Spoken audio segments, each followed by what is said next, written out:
2 beses umanong tinanggihan ni Pangulong Bongbong Marcos ang alok na campaign donation mula sa kontrobersyal na gaming tycoon na si Charlie Atong Ang.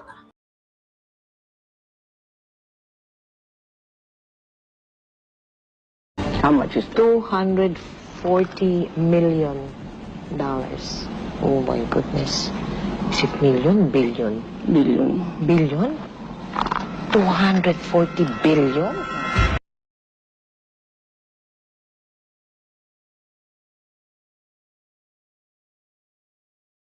$2,900 hectares, that greenfields, Alabang, that's all ours.